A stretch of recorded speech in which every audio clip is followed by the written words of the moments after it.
Hi everyone, welcome back to the course of core Java. तो आज के इस लेक्चर के अंदर हम लोग बात करने वाले हैं कि स्ट्रिंग जो ऑब्जेक्ट्स होता है वो इम्यूटेबल ऑब्जेक्ट क्यों होता है। सबसे पहले देखेंगे कि इम्यूटेबल क्या होता है, फिर हम देखेंगे कि व्हाई स्ट्रिंग इज इम्यूटेबल, और फिर देखेंगे कि हमारे पास अगर इम्यूटेबल नहीं होता तो हमारे पास प्रॉब्लम क्या आती है। तो इम्यूटेबिलिटी हमारे पास प्रॉब्लम कौन सी सॉल्व करती है। तो सबसे पहले यहाँ पे देखो कि इम्यूटेबल का कॉन्सेप्ट होता क्या है। तो हम क्या देखने वाले हैं, इम्यूटेबिलिटी। सबसे पहले देखते हैं कि इम्यूटेबल होता क्या है। तो यहाँ पे सबसे पहले देखो कि प्रीवियस लेक्चर के अंदर हम लोगों ने देखा था कि हमारे पास हीप एरिया के अंदर एक और जगह होती है जिसको हम कहते हैं SCP, string constant pool.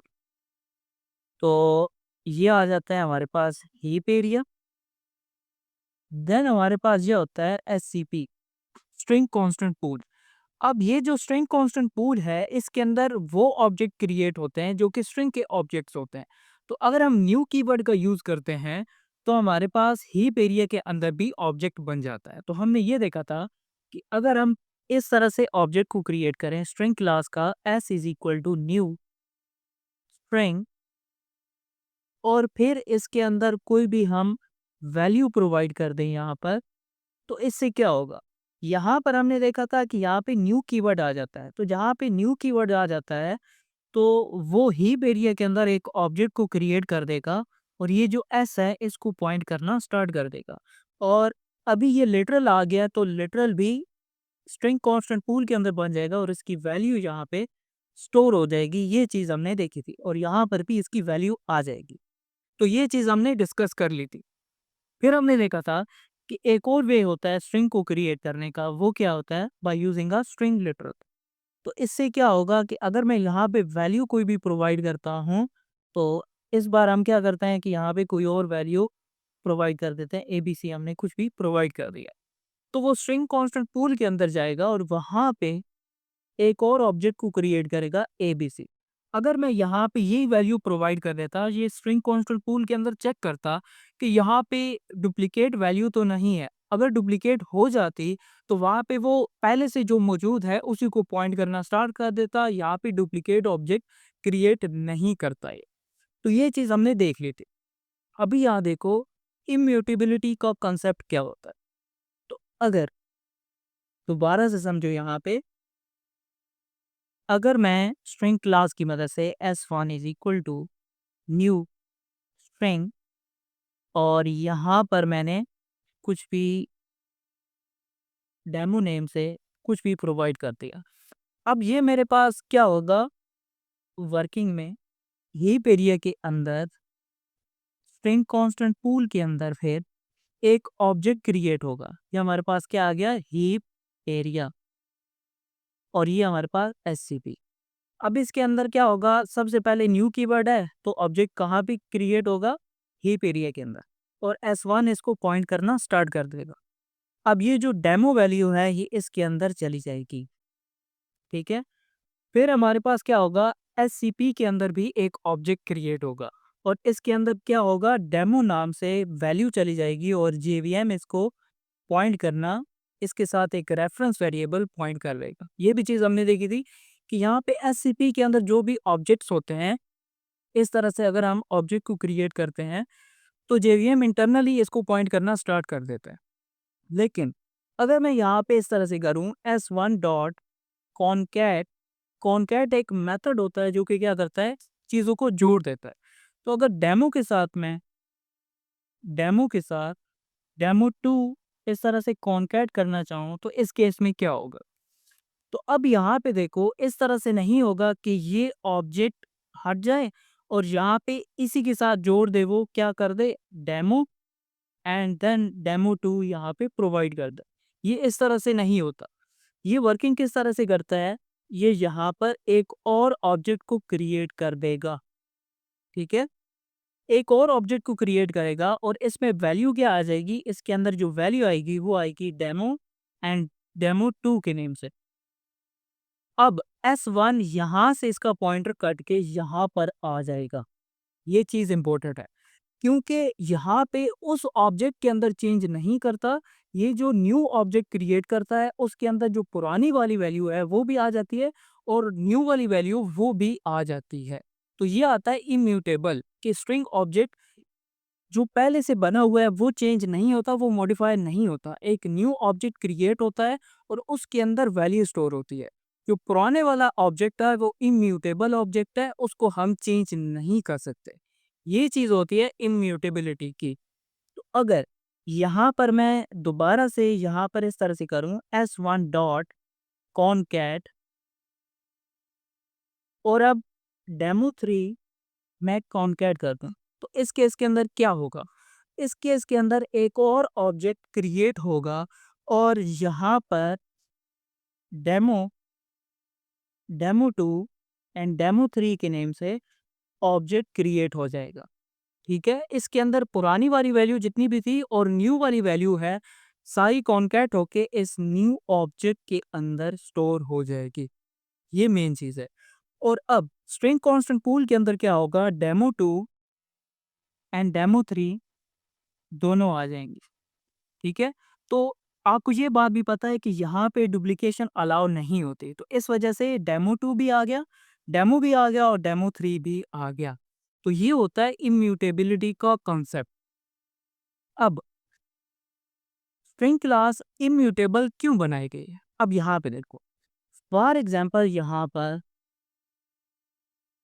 Person 1 है।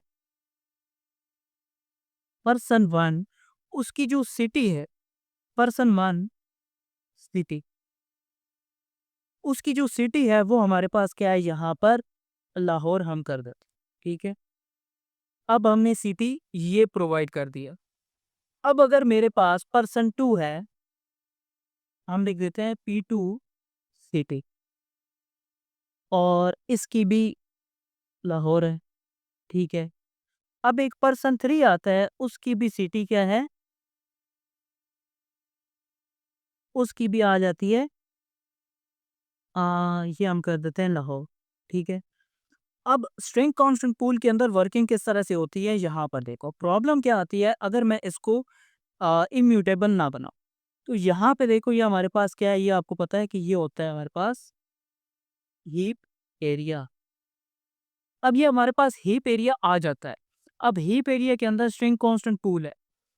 अब क्या होगा कि हम लिटरल की मदद से ऑब्जेक्ट को क्रिएट कर रहे हैं, तो ये कहाँ पे क्रिएट होगा, स्ट्रिंग कांस्टेंट पूल के अंदर, हीप एरिया के अंदर नहीं होगा, क्योंकि न्यू कीवर्ड हमारे पास नहीं है।